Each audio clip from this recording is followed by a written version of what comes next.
should I be politically correct or with language or anything like that? Absolutely not at all. Not okay. This is not a politically correct podcast. Okay, sure thing, man. Well, it's always polite to ask.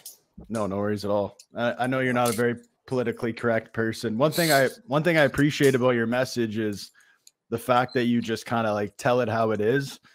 And one thing that's kind of bugged me a little bit in the fitness space in general is this kind of like, do you remember when that like, is obesity a choice was trending a little bit? And there was some influencers that were talking about it like, well, obesity isn't really a choice.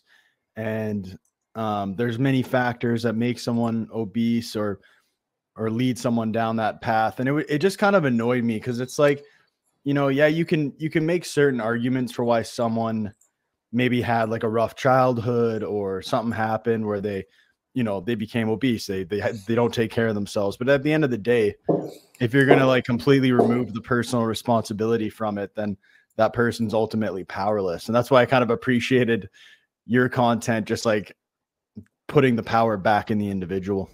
Yeah, well, that's the truth, man. Literally, any obese person that's going to shift blame or blame their childhood or the area they grew up in or their lack of education, at the end of the day, everyone must take responsibility for their life and their health. And no one ever held a fucking gun to their head and force-fed them food, you know, to become obese. And no one ever held a gun to them and made them sit on their ass all day.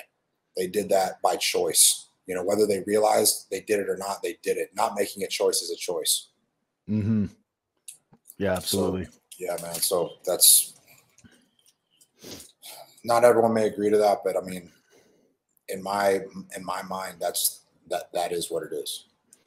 Yeah, and life in general too. It's like you have to take ownership, even if like, yeah, it's like almost like a fundamental philosophical argument where some people like don't believe like free will exists. It's like you almost have to argue that free will doesn't exist in order to argue that we're just like reacting to certain stimulus and becoming, you know, what we are. Yeah, that's the truth, man. Very true. I'm curious about your background.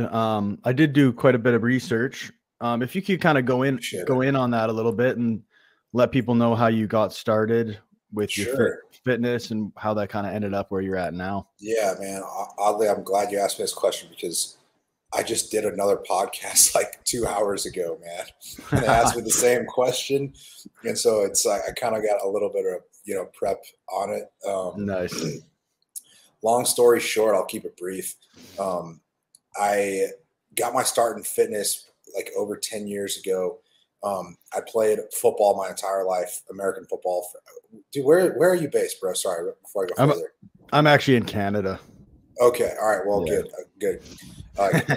Canadians and Americans, we're all the same. So when I say football, you guys will understand what I'm saying. Yeah, totally. So I played football my whole life. And then once I realized that I couldn't play football professionally after playing in college, I immediately transitioned into CrossFit because I figured if I can't play football for a living, then I'm going to work out for a living. And that's what I did. That's just the path that I took. And then that led me into CrossFit. And I just decided I want to be the fittest man in the world. And so that was my basically whole goal in life. And that took me out of the United States briefly to the Philippines for a year coaching CrossFit. But really all I wanted to do was kind of work out and train and compete in CrossFit in that region of the world because it was a less competitive region and it was my first year into CrossFit.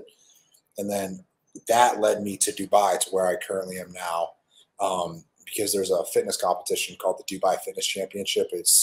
It was at one point the second largest CrossFit competition in the world. Now it's probably the third or the fourth largest. Still a really big competition. But I came to Dubai to compete in that, and then I just ended up being fortunate enough to get a job coaching CrossFit here in Dubai. And then I no longer coach CrossFit now. Now I just do mainly online coaching and also content creation. And I still actually do a little bit of in-person training. You know, I still have some clients that I still do in-person training because I'm in the gym anyway, training myself. So that's kind of what got my foot in the door, if that makes sense. Basically just following my heart, and I love working out. So that's kind of what got me to where I am.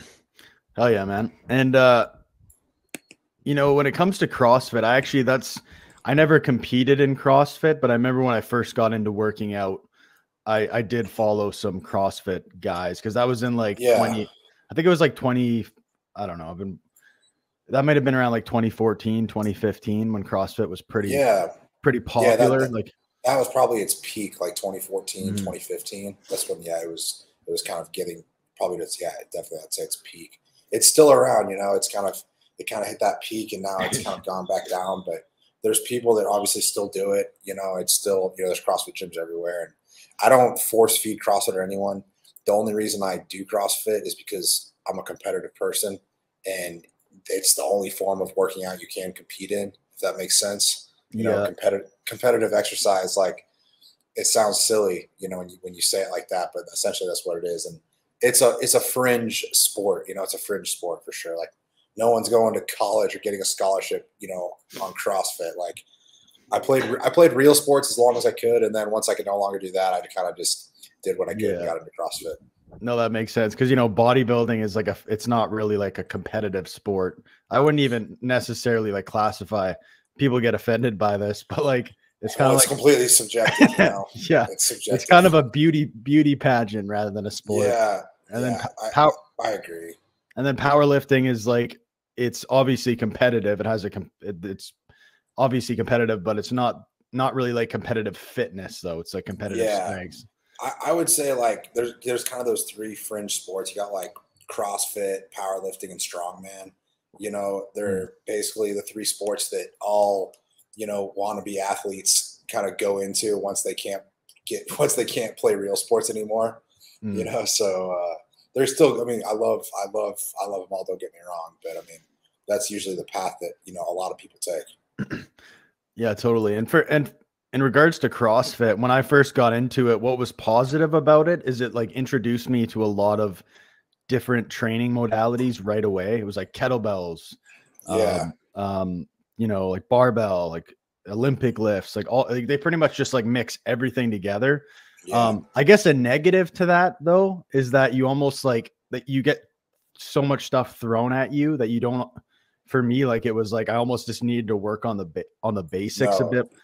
you didn't almost. You did. You did need to Yeah, do that. yeah. Yeah, for sure. And I actually kind of like not snap my shit up, but I kind of was like, oh, my back kind of hurts, my shoulders hurt a little bit. Yeah, Like I feel like the one criticism of CrossFit that's valid is the fact that like a lot of injuries come out of it. And I know you've yeah, hurt yourself quite a bit. I can't remember. for Oh, sure. I was listening to a podcast where you said you had like multiple orthopedic surgeries and stuff like Yeah, that.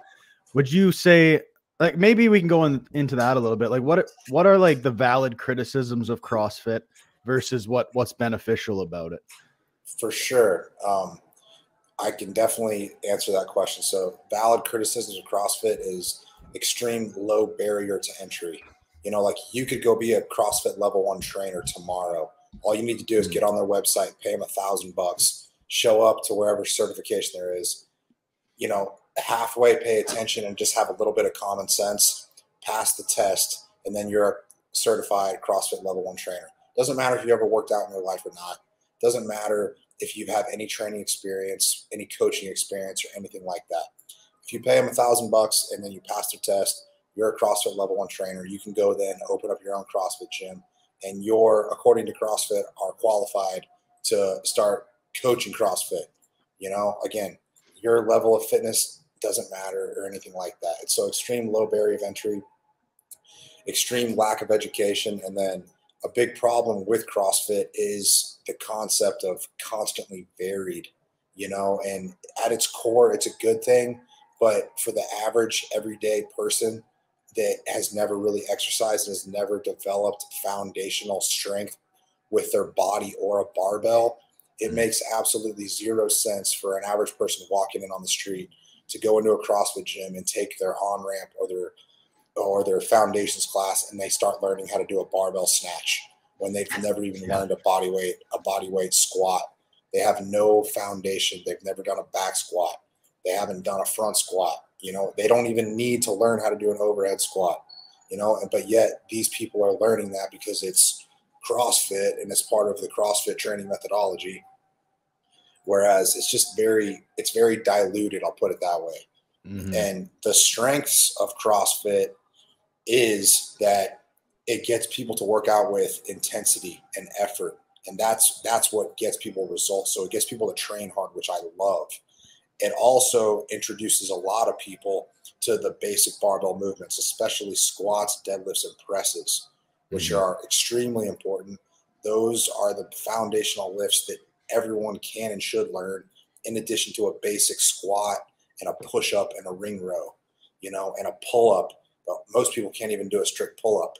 So they really should just start off on ring rows for a long time until they've mastered that and gain the requisite strength to do pull-ups. They should never be learning kipping pull-ups or kipping toes to bar or any of that shit until they can do, you know, legitimate 5 strict unbroken pull-ups.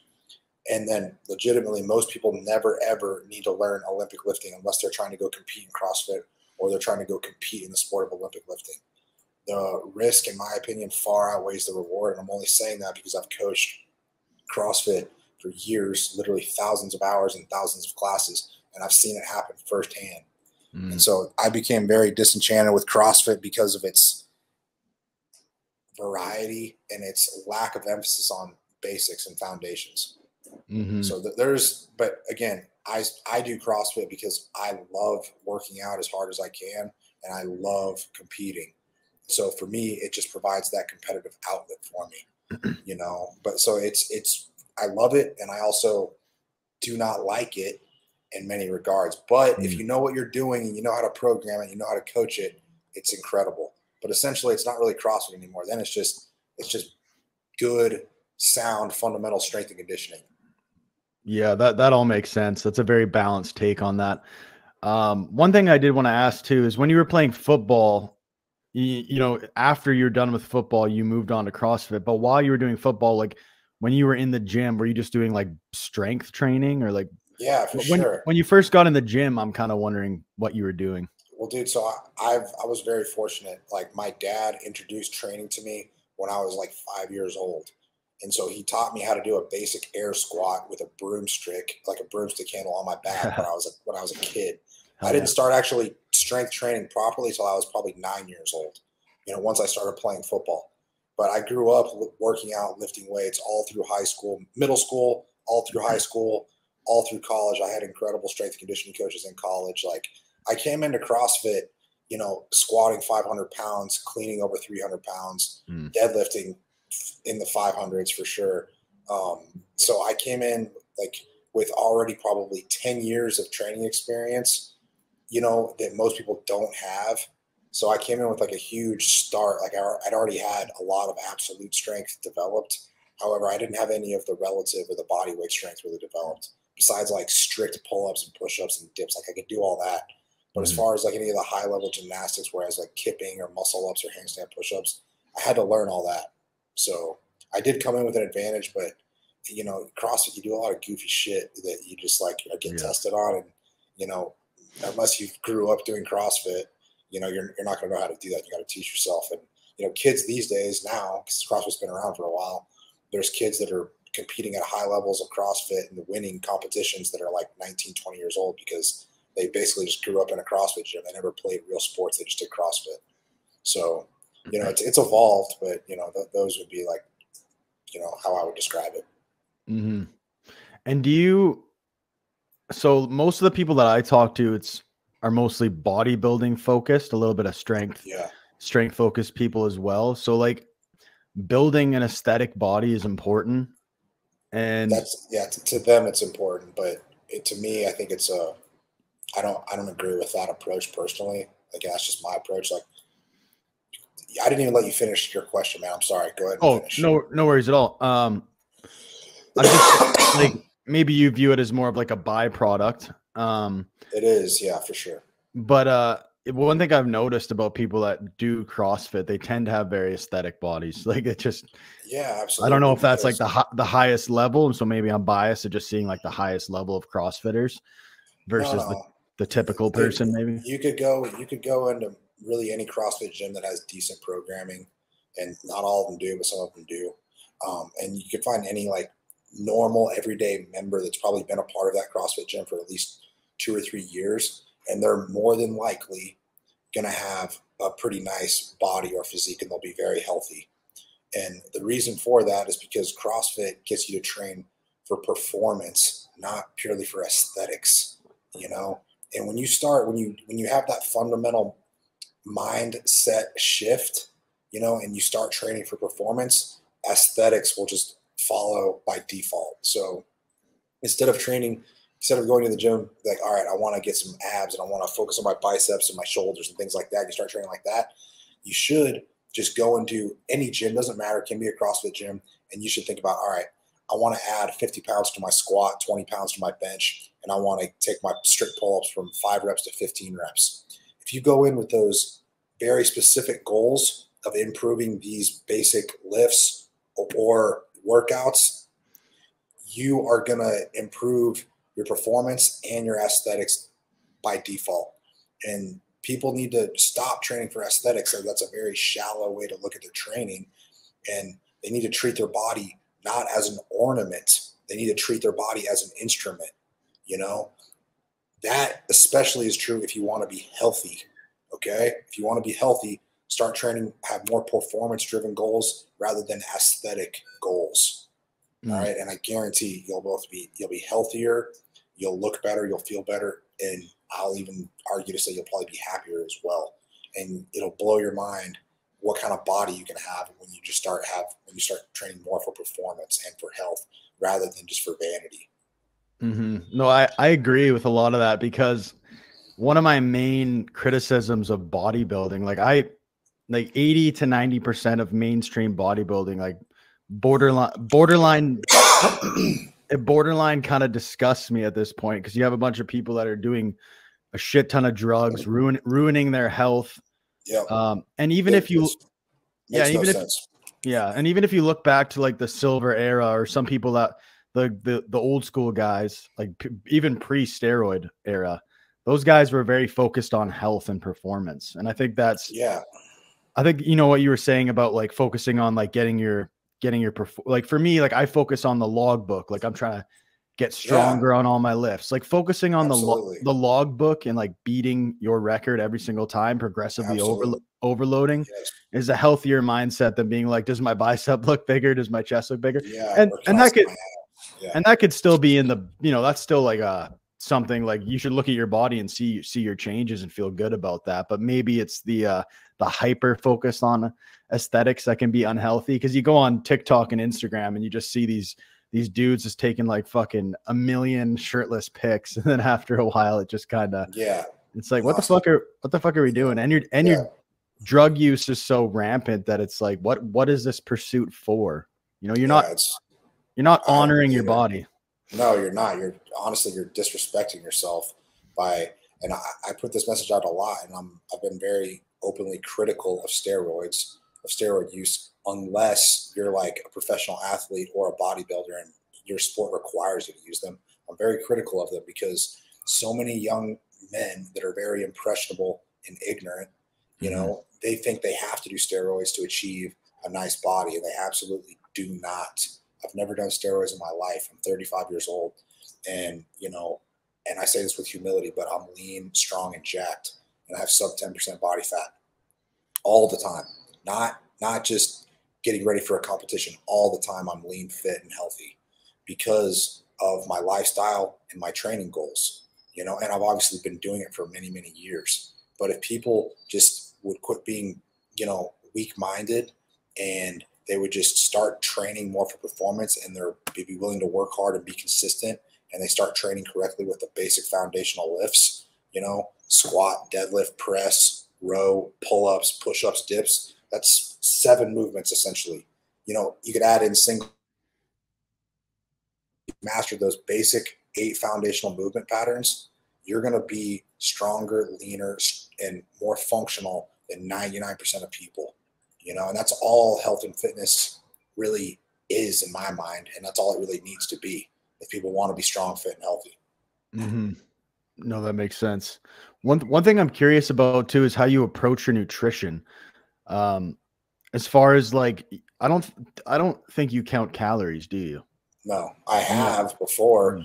I already know because I've been doing it for so long. I consume anywhere between 3,500 to 4,500 calories a day, depending on the day and my activity level that day.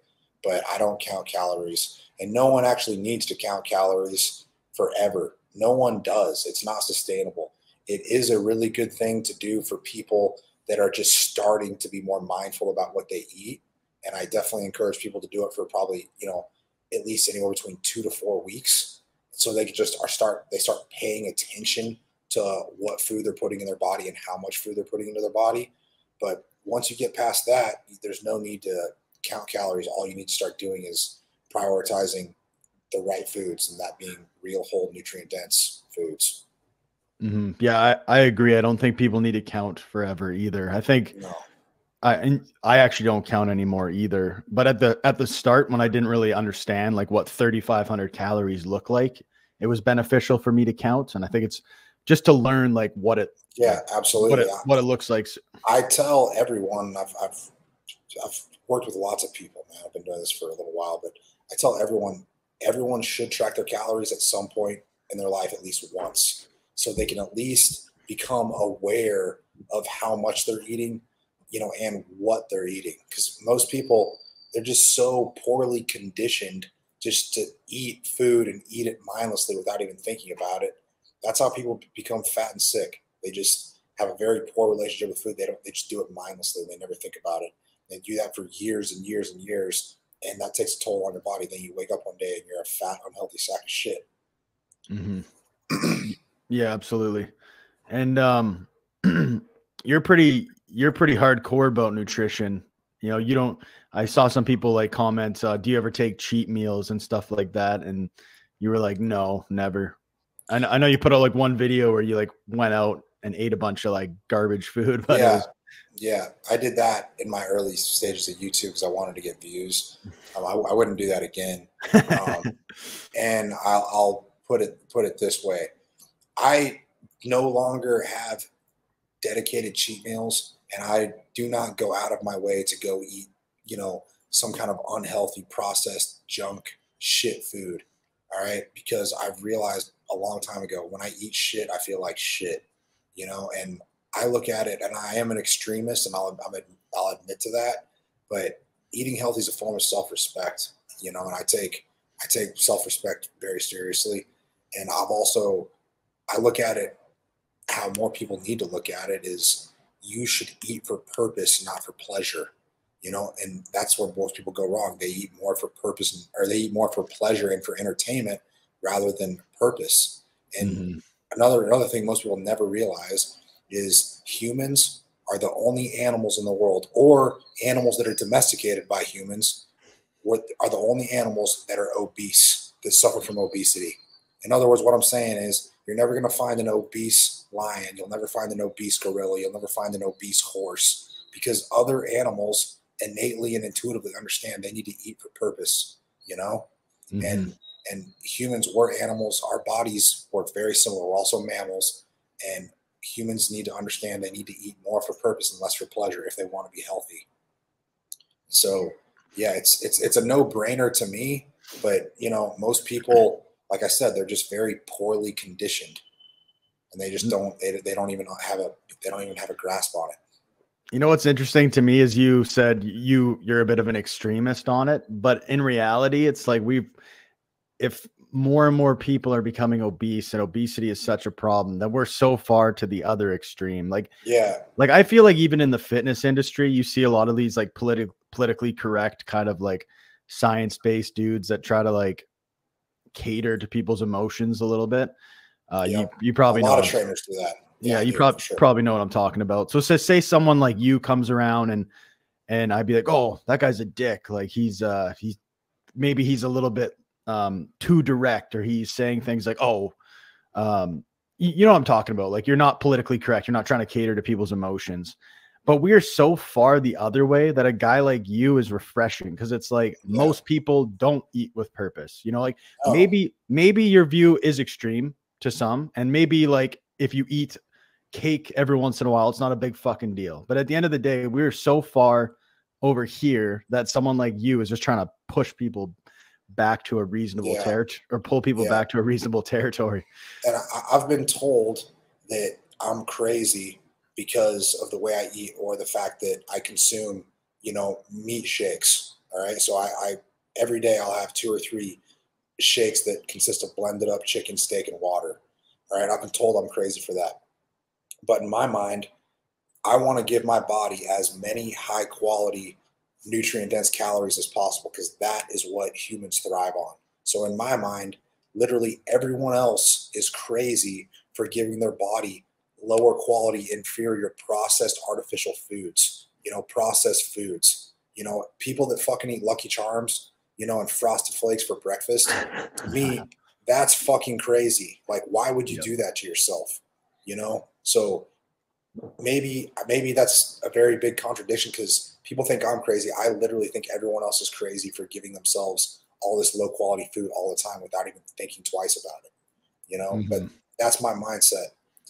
And it's, I'm vocal about it because I believe I that's the truth, man, and I want to help people build a healthier relationship with food. I want to help people get healthy, and I want to inspire them to be happier and healthier and the best version of themselves.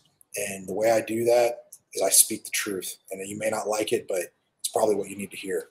One thing that I've noticed just talking to people in my personal life who are struggling, like they have health issues, they're borderline morbidly obese, and they know they need to make a change and they say they want to make a change, but actually getting through to people is so frustrating. And actually, because I worked as a personal trainer for a little bit, and the most frustrating part was just like making people care about themselves. So I'm wondering, like, you working with people, like, how does your approach work on them? Like, do you have a lot of success kind of like just giving it to them straight? Yeah. Literally every day. And this is more so now than ever, just because my following on social media has grown. I'm reaching more people, but more so than ever, I get messages or emails from people thanking me for telling them the brutal truth, and it finally got through to them that they need to make a lifestyle change and they need to start eating healthier and exercising and stop being a fat sack of shit. And the way I create content, the way I put out content, this is how I think to myself in my head, and then I just put it out there in the world. And a lot of people, they don't know how to take it. They don't know how to stomach it. But sometimes a bit of brutal truth is what it takes to wake people up, and people don't understand, man. Like, you should take your health and you should take your health seriously. You only got one body. You need to take care of it. And if you neglect your health, you're going to fucking die earlier than you should. It's literally that simple. And if you just take control of that, you're going to live such a healthier and consequently happier life. Like, no kid fucking grew up, and their dream was, oh, I want to be a fat, overweight person that hates my job when I grow up. No kid ever had that dream. Yeah. That's literally just what happens when you never make a fundamental choice to take responsibility for your life and for your health. And more people, they need to do that, No, absolutely. Yeah, that makes me think about a lot of things.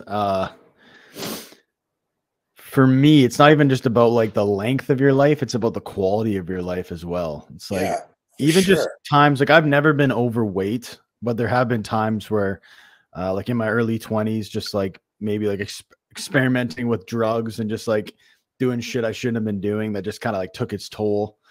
But now it's like, even now it's like I don't even drink, because like every once in a while, if I drink, it's like, oh yeah, that was kind of fun. But then it's like days after, you feel like shit, and your performance in the gym for like 3 to 4 days is fucking ruined.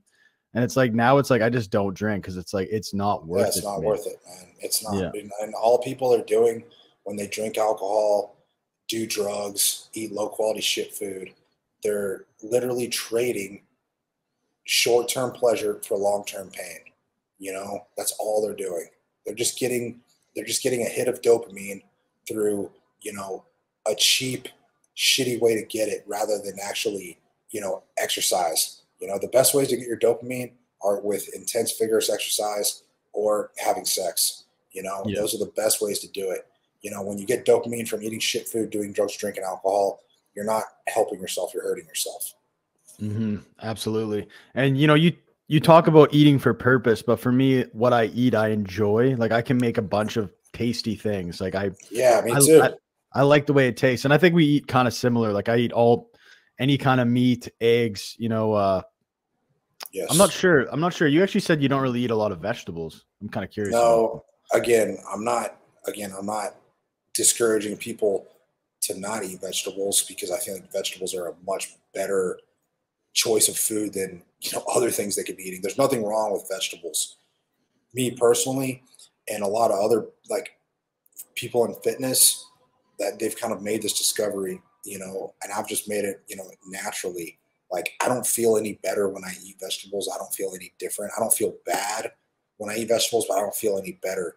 And I've just noticed when I consume mainly red meat, eggs, and fruit, and high quality dairy, that's what I thrive and function on the best. Vegetables, I'm indifferent on. I don't go out of my way to eat them because I don't think they're anything special, but I also don't think there's anything wrong with them.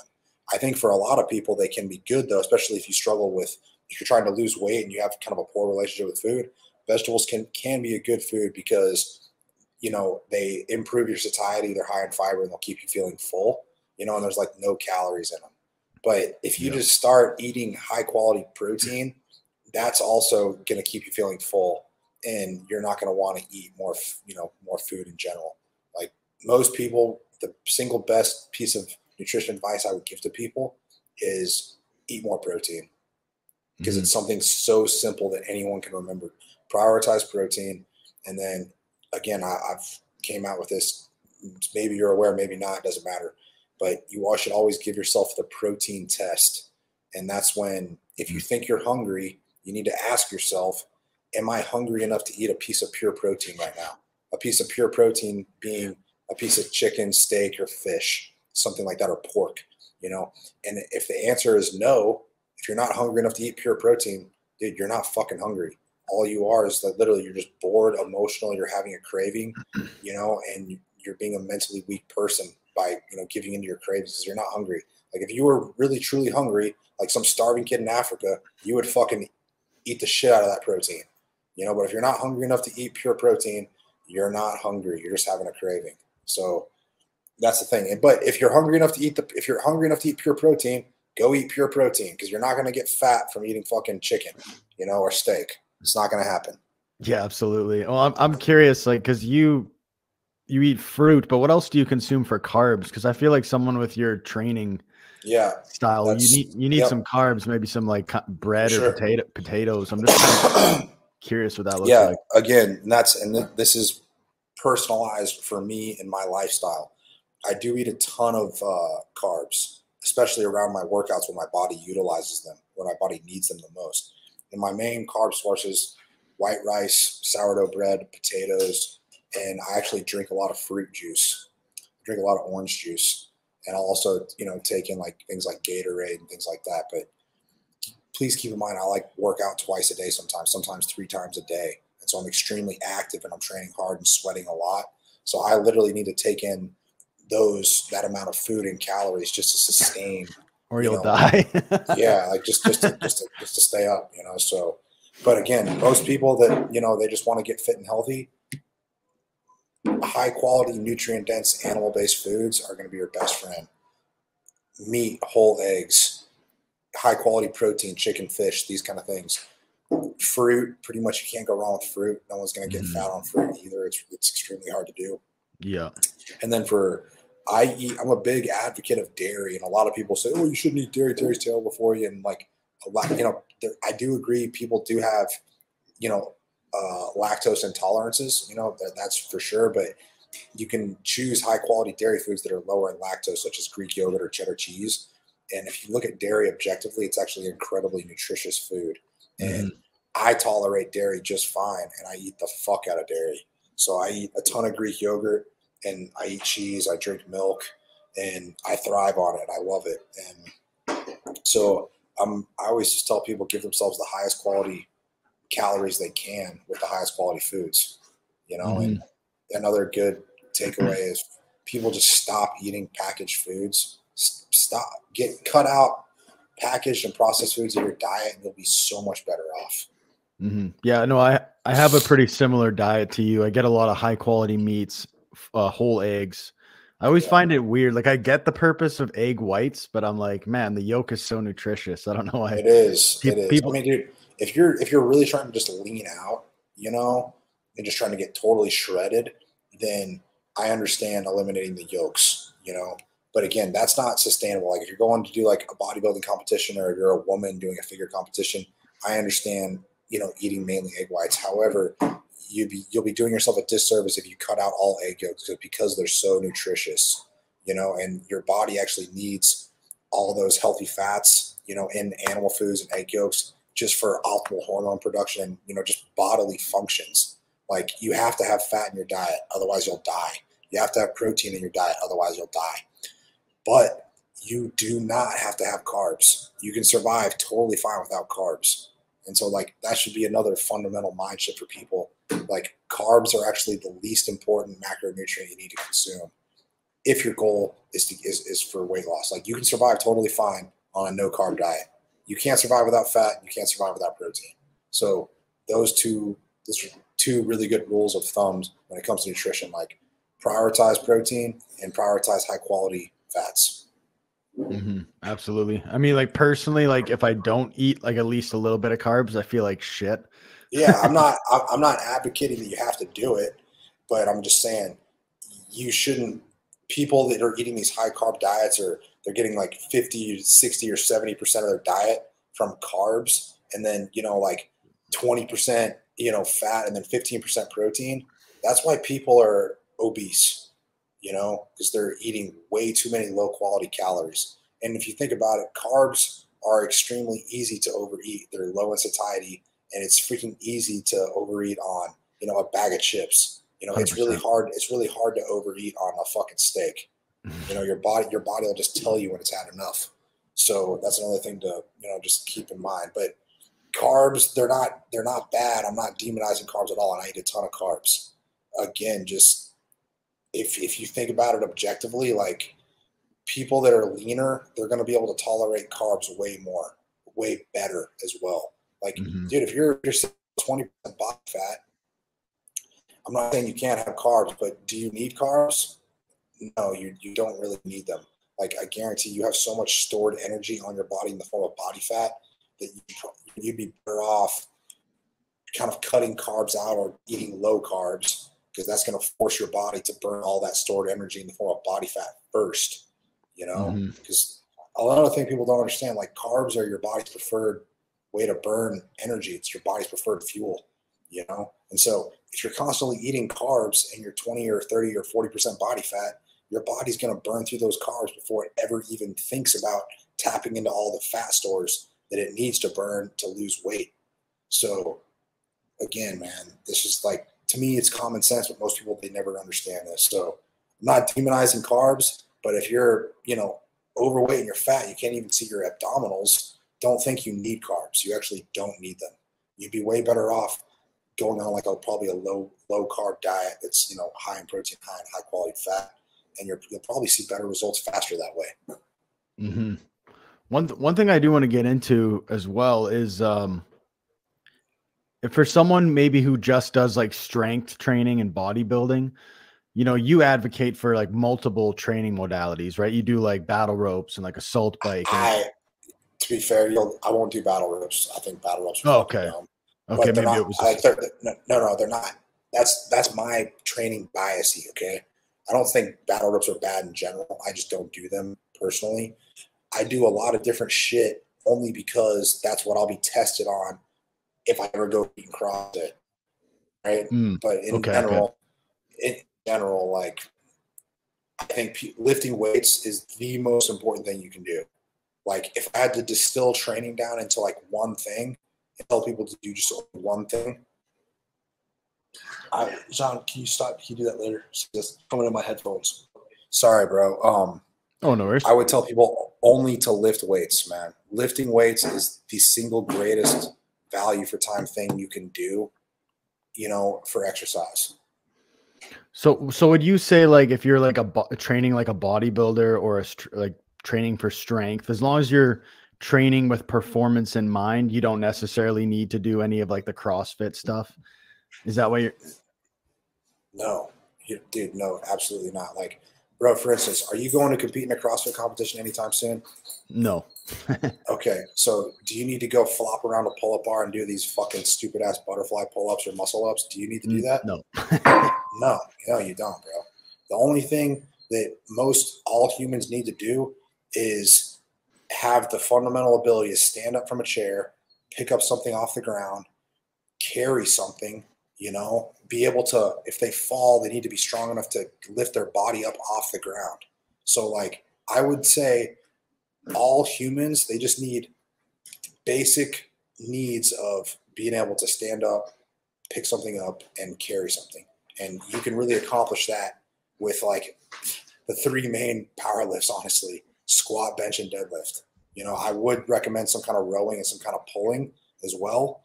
But no, man, like the people that I train now, I don't train them in CrossFit. I literally train them with the most basic fundamental exercises, and I just get them better at that. Mm-hmm. So like, no, man, like whenever I see people doing all this CrossFit bullshit and they're not competing in CrossFit, I always think to myself, why? Why are they doing that? Because they'd be so much better served just focusing on the basics, getting their squat and deadlift stronger, getting better at strict push-ups, getting better at strict pull-ups. They'd be so much better off, and they'd be serving themselves so much better rather than worrying about all this other nonsense that, falls under the training umbrella of CrossFit. You don't need to do any of that. What about like cardio, as far as like what you program for your clients and even for yourself? I know like you specifically do CrossFit because that's what you enjoy, but yeah. Say someone like someone like me, like I'm reasonably experienced with like bodybuilding training, like the basic lifts, dumbbells, barbells, whatever, pull-ups, like I dips, I do all that stuff.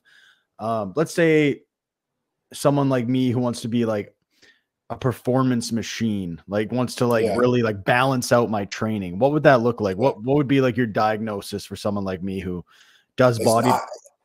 But it's not going to compete in CrossFit. No, not at all. This is just as a human being who wants to be really fit. Yeah, fit and healthy. All you need to do is like probably three things. I would tell you to run, do sprints. I would tell you to get a concept 2 rower, and I'd tell you to probably get an assault bike. Those three modalities, in my opinion, are the three greatest value for time conditioning elements that you could do that are going to be doable and practical, and that will give you a tremendous return on your training investment. Just honestly, those three things are the greatest. Like if I had to distill everything down, I'd tell you to be able to run and do sprints, and also be able to run at least probably 3,000 meters without stopping. You need to have the ability to do that. And then do like rowing and assault biking, like, and do those in short and fast intervals. Keep all your training probably within, under 20 minutes, in my opinion. Most times you don't need to really doing any like 30-minute long hard rows. You don't need to be going on assault bike for 30 minutes. You can, but you do not need to. You can get the intended stimulus you want in honestly 5 minutes if you know what you're doing. You know the benefits. So the way I train people and the way I train myself, as long as I'm not doing CrossFit, which I'm doing CrossFit now. So just the best way to train, and I feel very strongly about this because I've been doing it for a long time, and this is my opinion. Everyone's going to tell you something differently, but I feel very strongly about this. The best way to train for optimal health and function is going to be about 80% dedicated progressive strength work, and then about 20% shorter, more intense conditioning, And like I said, running, assault biking, and rowing, you really can't beat those things, especially for, health and performance and cardiovascular function. Mm-hmm. No, I totally agree with that. Cause I kind of fell for the whole like cardio meme for a bit there. Like I was very like muscle focused. Like I wanted to like build mass, and I kind of was thinking like a lot of people kind of demonize cardio and say like, oh, you don't need that, bro. But just since I've added cardio in, I'm going for like runs almost every day, just like low intensity runs. And then what I do is, I don't know if this is the best approach, but what I've been doing is I'll do like my bodybuilding strength session. And then right after, I'll just do some like interval, like 8 minutes of assault bike intervals, where I'll just do like 30 seconds hard, 30 seconds light, or stuff like that. Just really get my heart rate up and just pushing my heart. I don't have a lot of experience with the high intensity stuff, but bro, you don't need seems a lot, to be working. man. You don't need a lot, and that will work. And what you're doing will work, and it's great. And I would actually agree with that a lot. And I would just tell you, people that talk badly about cardio, that's extremely illogical. Just think about this: what's the most important muscle in your body? The heart. Exactly, dude. Your heart and lungs are extremely important for your health. So you should train them. Now, you don't have to go out of your way and go run a marathon, but always do some kind of cardio and take care of your heart and lungs. All right. It's extremely important. Mm-hmm. And I'm a firm believer in that. But like, again, I would do short, intense cardio all day. I would always prefer that over going to do like a 30-minute run. That's my preferred training style. You can and probably should do both, but what you just said you do, you lift mainly weights and then you'll do some kind of short, intense interval style for cardio. That's great. And I would encourage you to continue doing that. Mm-hmm. And I've noticed like doing even the short bouts of cardio, if I don't go for like the longer runs and say I just do the shorter bouts, and then maybe like 3 or 4 weeks down the line, I do a run, I'll notice that like it carries over. Like I can run for a long time and I don't get gassed. I almost just stop because I'm bored. That's what I'm saying, man. Like, and people, they don't understand that, man. But dude, if you can literally go hard and push yourself for like 5 minutes, like, dude, one of the most simple and effective workouts you could ever possibly do: sit on a rowing machine and row as far as you can in 5 minutes. All right. That will fucking destroy you and anyone else. It would destroy me if I do it, And I promise, if you can go hard for 3 to 5 minutes, you're going to have no problems going for like a 30 or 40-minute jog at a leisurely pace. You'll just be bored as fuck. Like it's not, in my opinion, it's not a bad thing, but it's not an efficient use of your training time. Mm-hmm. All right. Again, you'll have these people these scientists or other people that will say, oh no, you need to do your zone 2 training and it's optimal for cardiovascular performance and health. Dude, just go on a fucking walk. All right. And you're going to be totally fine. You don't need to go out of your way and do a zone 2 hour-long conditioning session, in my opinion. Yeah, I agree with that totally. And honestly, like doing the higher intensity cardio, it feels so much different. Dude, when your heart elevates to me, it's like I've learned how to train hard. Like I'll have, like, when it comes to bodybuilding, like I know how to train hard. Like I know how to do a set to failure. I know how to do those crazy grinder reps that are just like insane. But when it comes to that level of intensity on like an assault bike, the assault bike is so much worse for me. Like that is like way worse. It's like the kind of pain and just exhaustion that just is at the core of your being. And it just feels so much different. No, bro, it's different. And it's hard. And that's why you don't see more people doing it, because people avoid what's hard. Mm-hmm. Does that make sense? Yeah. But that is actually, if you think about it, that is why you should do it. You should do the hard things. You should challenge yourself. You should get out of your comfort zone. That is helping yourself. Avoiding the hard things, you're doing yourself a disservice. Mm-hmm. So just to clarify, so assault bike, rowing machine, sprinting. What about like something like kettlebell swings? Again, these are my own training biases, and if I had to distill it down to 3 simple things that people can take away, I would say, dude, for just cardio machines, a rower, an assault bike, and running would be my top go-to. However, if you're just looking for, dude, probably what I skipped and didn't even overlook would be dumbbells.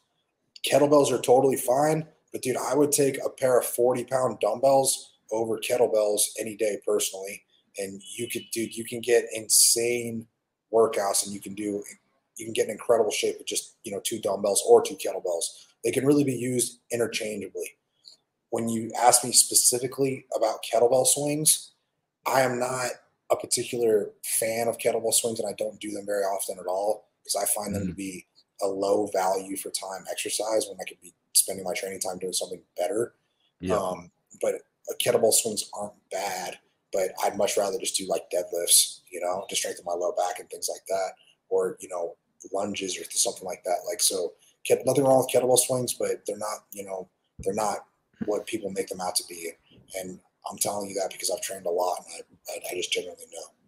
Yeah. Like what I was asking for was like, aside from like bodybuilding stuff. So I was just looking for like the more like cardio stuff you can do for like the higher intensity cardio. So that was assault bike, Yeah, running, row, dude, and that kind of covers this. Assault bike covers so much because you're total body. pulling, pushing. Yeah. Like, yeah, if you And look, you're pulling, pushing with your legs. A row is the same way. Like, Yeah. a row is you're pulling and pushing your legs. And that's why those two machines in particular are the most effective. And that's why they're the hardest. Because anytime you can incorporate your legs, that's your body's largest muscle group. And that's going to require the biggest oxygen demand. It's going to get your heart rate up the most. It's going to be the hardest, but it's also the most beneficial. So anytime you can incorporate your legs, doing cardio, you're going to get a really good workout. So like any kind of workout with squats, lunges, or any kind of high degree of knee flexion with resistance is going to be very beneficial for you. Yeah, absolutely. One other thing I wanted to ask you too is we'll wrap this up pretty soon here, but all good, bro. All good. One thing I wanted to ask is, you said you go to the gym quite often, and one thing I've been experimenting with lately is pretty much like not taking rest days, and I've been fine, like just taking like one active rest day a week kind of thing. Like, do you think for someone like you said you go to the gym like twice a week sometimes? Do you run into like overtraining issues and stuff like that? Yeah. Did you mean twice a day? Twice I a meant day I meant to sometimes? say twice a day. Yeah. Sorry, I'm just making sure I understand. Twice a week. Yeah. So, no, dude. Yes, I do, and I have, and I guarantee I've overtrained myself on numerous occasions. But I will say this: the vast majority of people do not need to worry about overtraining. They need to worry about undertraining. Okay, I promise you on that. Most people, they do not understand and have never truly pushed themselves or gotten out of their comfort zone. And people don't need to worry about overtraining. Most people, they need to worry about undertraining. And so I'm not going to say you don't need rest days, because if you actually train with proper intensity, you do absolutely need them and they'll benefit you. I'm not a believer in telling you to take a day and just, lay around on the couch all day, do absolutely nothing. But like for me today, I did not work out because I trained super hard the past 2 days, and actually I trained the previous 4 days before that. But I know I've been doing it for so long, and I can train intuitively, and I know when I need to back off. But even today, like I was still on my feet a lot. I went for a swim this morning, a very easy swim, so I'm not doing absolutely nothing on a rest day. So rest days certainly have their place, because that's when growth, recovery, and adaptation occurs, especially when you're asleep. That's why sleep is so important. I think you experimenting with no rest days and you having no problems with it is absolutely fine. I will say, if you probably increased your training intensity, and you push yourself to levels you've never pushed yourself for, you'll discover that you'll need to take a rest day, or at least a day out of the gym where you're not tearing your body down or breaking yourself down in any way. You'll just, maybe the best thing for you to do would just be to go for a walk, go for a very leisurely bike ride, something like that. And it's both a physical and mental break, because you'll also discover you can't go balls to the wall every day. While maybe your body physically could, you need a mental break from it as well to make training both sustainable and, dude, you got to give your body a break, because if you start training every day and you train hard, you're going to go backwards. It's actually counterproductive. You need those bouts of rest and recovery in order to train with maximum intensity. And as far as if that like, makes sense. do you get beat up quite a bit? Like, how do your joints feel? Because someone like you who's like overcome a lot of injuries, like do they still nag at you a little bit? Like, you just broke your ankle, I believe. Bro, every day I wake up and something on my body is kind of achy or sore. Every day, it's something you just live with. And I made a decision a long time ago that I'm going to get the very most out of my body, and I'm going to ride it till the wheels fall off. And like I've had like 16 surgeries and all that kind of stuff. But that's the nature of the beast, and this is the life that I've chosen to live. And I choose to live my life this way because this is what makes me happy. But every day I have some kind of little minor ache and pain. But that just comes with training. Like there's not going to be any guy that's lifted weights for over 10 years that's not going to have, you know, an achy knee or an achy elbow or a wrist or a, you know, bum shoulder. That's just going to happen, especially if you're lifting weights. Like no matter what, you're going to have these little small niggles or injuries or things like that. The best thing you can do is just to kind of work around them and just keep moving that joint or whatever affected body part you have, and to train around it and just give it time to heal. And, you know, if medical intervention needs to be done, then educate yourself and, you know, take action on that. But the worst thing you can do is just sit on your ass and be like, oh, I'm not going to train today because, you know, my knee's a little sore. Dude, just find something you can do and work around it and keep training around it, you know, because I guarantee you the human body's meant to move. And I'll tell you this, I feel worse and more achy and more sore when I don't train. You know, like if I take too much time off, then my body feels worse. And I feel just like decrepit and old and achy. Like movement is medicine, if that makes sense. Yeah, I totally agree because, you know, yeah, sure, you're maybe a little beat up and you get achy every once in a while, but at the end of the day, there's tons of people that are completely sedentary who Yeah. like I know more people that are sedentary who are all fucked up, you know, their knees are blown out, their back, and all this and shit. they don't do anything. So it's like I think you're more likely to get beat, like to get broken if you don't do anything. Yeah, dude, you are. I guarantee you are, man. I'm telling you. Dude, strength training and, you know, lifting weights, that's the closest thing that humans have to a fountain of youth. It absolutely is, you know. And dude, yeah, you're gonna get sore. You might have an achy, you know, joint, you know, here and there. But dude, so fucking what? That's, you know, that's life. You just move on and deal with it and just be smart about it. Like, dude, you're never ever gonna feel perfect. No one ever feels perfect all the time. That's not a reality that really anyone experiences. Not anyone that's like healthy, not anyone that's healthy and, you know, works out or trains anyway. Yeah, I mean, you're not going to feel mentally perfect all the time, so why would you feel physically perfect? Bro, do you think like a guy like elite athletes like LeBron James or Roger Federer or even Tiger Woods, do you think their bodies feel perfect all the time? No. Absolutely not, bro. Absolutely not. So, you know, that's what I think about that.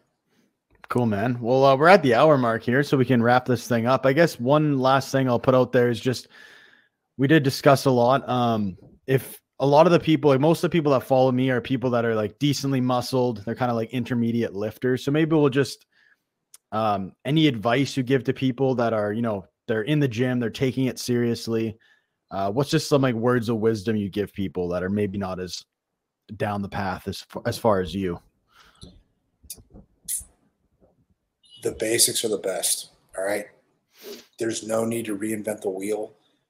Just master basically 7 basic foundational movement patterns or iterations of those movement patterns and spend the rest of your life getting better at those basic movement patterns when it comes to training. When it comes to food, prioritize protein every meal and consume as much real, whole, natural, nutrient-dense food as possible, and sleep more. All right. And if you do basically those 3 things, you're going to be healthy, you're going to be fit, and most likely you'll be happy as well. Hell yeah, man. Well, I really appreciate you taking the time to speak with me today.